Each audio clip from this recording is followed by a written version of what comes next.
Hey guys, welcome to Flat Top King. Hey, today is cook number 2. You guys know how we do it. It's the big breakfast on the new Traeger Flatrock Griddle. You guys, stay tuned.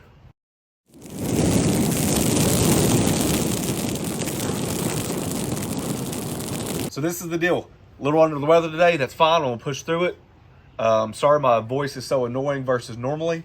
That's just how it rolls, right? I know there's a lot of anticipation out there, so I'm excited to do it. So that's why we're pushing through. A couple things going forward. One, we're going to film a little bit different today. So if you're new to the channel, this is typically not how we do it. If you're from Traeger Nation or Traeger family, thank you for stopping over. I'm sure we got other videos on there that you guys would like as well.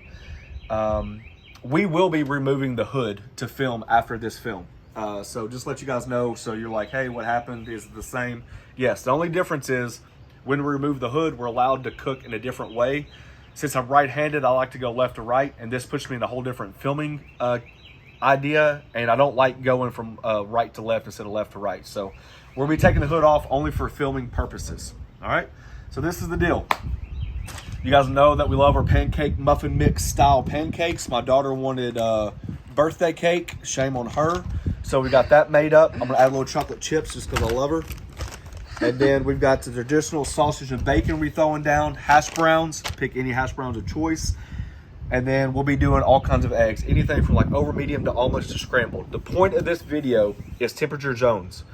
Does it really have true temperature readings? Is a 3-zone system all it's supposed to be? Everything, that's why I've chosen this type of breakfast, because it does a lot of things for us on the griddle to get you guys as much information as possible. You guys ready? Yep. Let's go. She's heating up nicely. Everything's on low. And then I'm gonna go ahead and crank this one up a little bit to like a medium. And this one up to a medium. The point is, this is where my hash browns are gonna be. We all know that hash browns takes 2 things. Patience and oil. It does. You gotta let it cook. This is not a 3-second flip, a 3-minute flip. Sometimes it takes 10 to 12 minutes aside. I like crispy hash browns, and I like the inside to be fluffy. So for me, I'd rather go a little bit longer on the outside. Even when I order it from Waffle House, I like it a little extra crispy. Leave it on there a little bit extra longer. That's just me. You guys do you. We got beef tallow going down today. There's already, if you guys have missed our first cook, we've already done our first cook on it, the cheesesteak quesadilla. You guys can check that video out. And along with all of our other recipes, we have the flattopking.com. You guys can check out those recipes, the muffin mix pancakes, the other reviews on griddles, so on, so on.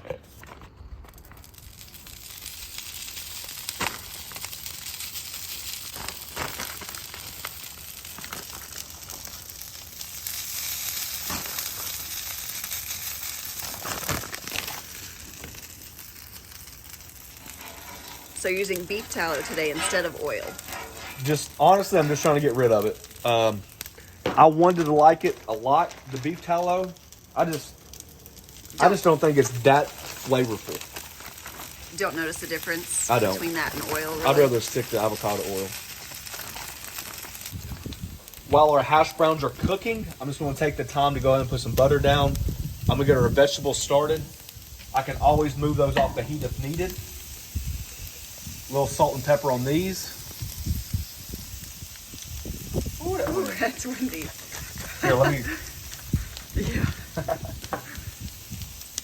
All right, for our seasoning for the hash browns, you guys know potatoes take a lot of seasoning, so we're going to go down with a salt mix, just salt only. And then blend your favorite spice or whatever all-purpose seasoning you got. I just kind of like it. It is blowing. I'm going to have to make some up. That stuff was pretty good. And then I'm even going to throw some black pepper in there just for a little extra. While our hash browns are going, I'm just going to lay some nice thin pads of butter down. When the heat rises through our hash browns, it's going to be able to melt some of this and allow it to sink down on the bottom and also help brown the bottoms. All right, I just moved those vegetables off the griddle. They had cooked enough. So now I'm just going to lay some sausage down. And if you notice, I'm trying to lay it down in like, odd spots. The idea that the whole griddle surface should be uniform is something I'm intrigued about. So that's what we're going to try. Testing out the temperature zones. Right. This is why we do this type of cook, our first or second cook, because you know there's so much information and feedback you can get, especially when you're one of the people that want to know the ins and outs. Cruising right along, I'm just going to top it with a little bit of avocado oil. Remember, we already had butter on there. And now we're looking for color. We're looking for uniform color.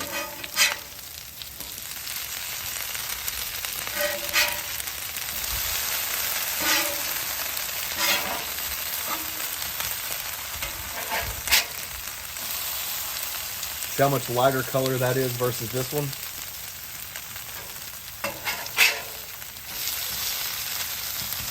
So we'll pay attention to this corner right here to see if it can come back.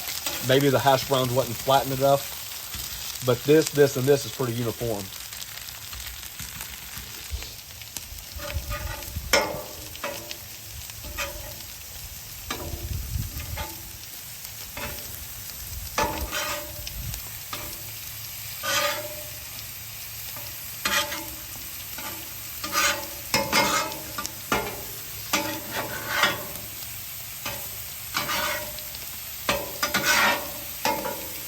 Those all look pretty uniform in color. Yeah, pretty even from the bottom. That's kind of what I expected. That's what the infrared gun is showing us.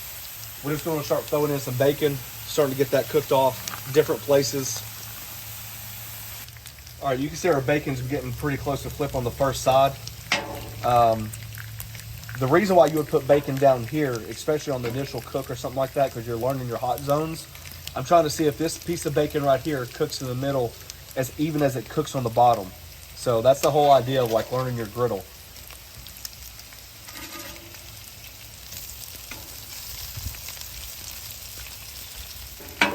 Pretty close. All right.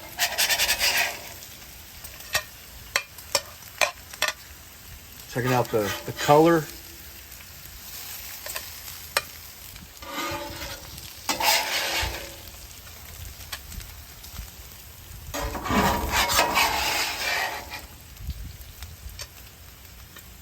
Overall, pretty even cooking. Left to right, up to down, up and down, pretty even. All right, I've done a little cleanup. Got ready for the next step. Scraped down the griddle really well. Pulled the bacon over here just to finish cooking. This is what I've done with the tents. I've turned everything to low for right now because we're about to do pancakes. I don't want pancakes too hot. You're looking at about a 350 to 375 zone through there, okay? What I want to do is cook on low, and then have this on high. The reason is we're going to start seeing if we have how much bleed over we have, and you're going to learn that with your pancakes, because if your pancakes are light browned over here, and you start noticing they get darker brown over here, then that's what I tell you about bleed over. Is the true zone cooking correct? If this is on high, you're going to have some bleed over, but how far is it going to come over? That's what we're about to find out. And for the people asking, you do not have to have power to run your griddle, okay? There is a battery box back there where your power plugs into. It also has a battery box. I've got other ones that have batteries, so people say that, oh, the other griddles have it as well. The battery supplies the power for your ignite button, okay? The power supplies your propane tank gauge. So you don't have to have power to use your griddle. You can just use the battery. Yeah. And it's one 9-volt battery.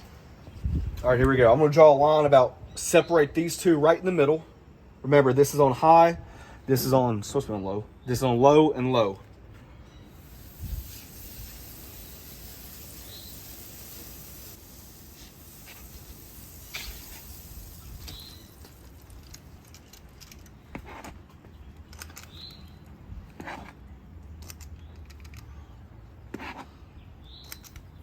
Leave yourself plenty of room to get back underneath it, so that way you can flip it.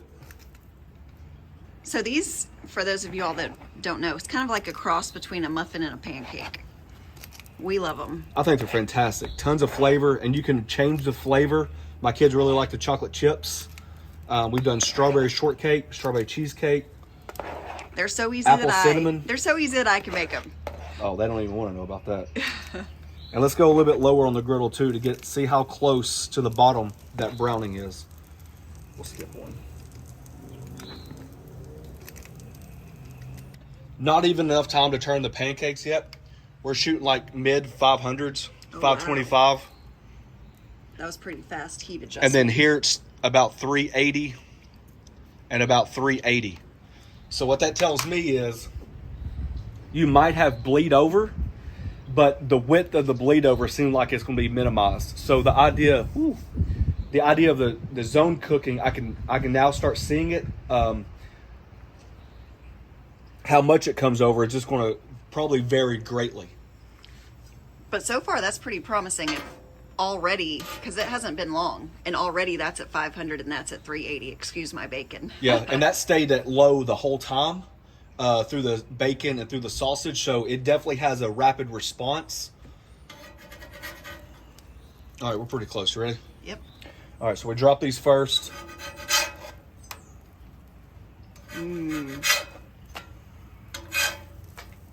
See, that's what I'm looking for. See how north to south, how even cooking that is? That's a good telltale sign. Ooh. All right, so this is what I'm looking for. When I flip this over, technically this right side, once you flip it over, will be the left side, should be darker. Oh, that's pretty good. Yeah, it ain't bad at all. That is pretty good. There you go. That's some pretty pancakes right there. So that looks like that's, I mean, you can't really get much more even cooking than that. No, that's a good sign. I like that. We're going to shoot again just in case. Let's see. 524, which is exactly what it was earlier. 530, 517. And in the middle of these, 382.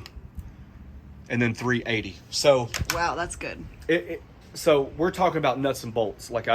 No, we're talking about nuts and nuts. Like, we're that close. When we did the Weber review, I was blown away by how low it could cook. It stayed around 320 to 330 on low. This, even on my first cook, has averaged about 380. So it's about 50 degrees difference. It's a hair high. But it also gives you a chance to adjust your knobs as needed. They say you can use one knob at a time. So the more you get comfortable with it, the more you feel it, the more you could always just take this one and completely turn it off if you wanted to and have low and low. And then all of a sudden your bleed zone's a little bit smaller. And that'd be a perfect scenario for your eggs to be about that 290 to 310 range if you want to get specific. Always do your eggs a very, very, very low, about that, like I said, 290 to 310 range is a good zone for you. But yeah, so far it's cooking extremely even. I'm going to turn that down. We've already got that. And we're already seasoning. So take that opportunity to take that oil, wipe it around. Look at that line right there. You can actually, I know I just wiped it, but you can see how much darker it's getting because it's burning that oil. And that's because your griddle is actually in the seasoning mode right now because it's so hot with the oils. Ooh, them pancakes feel good. I know, they smell delicious. Ooh, they look good. Yeah. We're gonna have two happy daughters. All right, I turned the middle one off because I want to try that, right? So we got low and low. Just run your thing across it. You can definitely tell it's starting to pick up. 370. It's starting to drop. Remember, we're in the 380 mark. And over here where it was on high, it's starting to calm down some. Remember, we're pushing the 500s. So this is starting to react as well, which is a good sign. So I'm going to use that middle as a good area. A little bit of butter. A little bit of nervousness because this is your eggs going down for the first time. They look to be pretty good.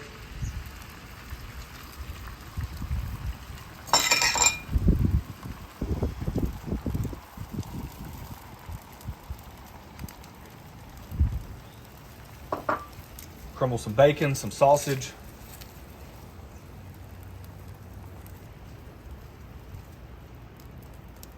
A little bit of peppers and onions. And we're gonna start folding. Down. Ooh, no browning. Bob. Look how those eggs come right off that griddle. As harder a time I had as seasoning this griddle, look at that right there. Boy, that looks good. Just let it rest for a second off the heat. That allows that heat to build up in the omelet and finish cooking. Man, that's whoo, hello. Wow. So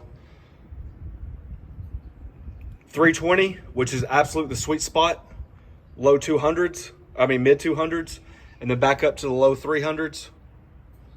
So what that tells me is it's doable. Just turn the middle one off, and actually the middle one might be a hair too cool to cook eggs appropriately. So you might have to use that fine line on the left or right, which is what we're about to do. I'll show you.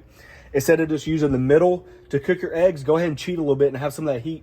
That's what we talk about bleed over. But that's impressive. That's pretty neat. I like that. So we're gonna keep on going. All right.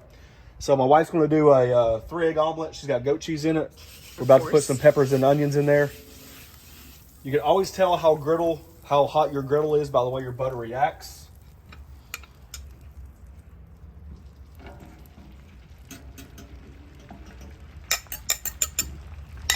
Just top it off with a little bit more cheese. That's the goat cheese already mixed in. Yep, and that shredded cheddar. Just warming these vegetables up a little bit. See how your eggs aren't going crazy?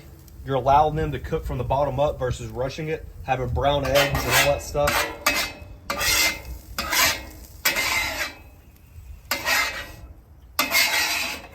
Can't use your side over there because the handle.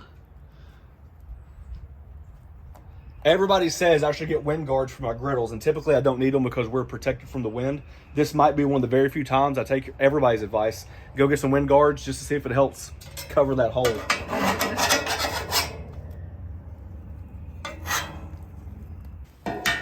And lastly, just some over easy eggs. Ooh, that griddle's calm. Ooh. All right, these are done. Ready to flip. Ooh. Soft as can be. Absolutely no browning.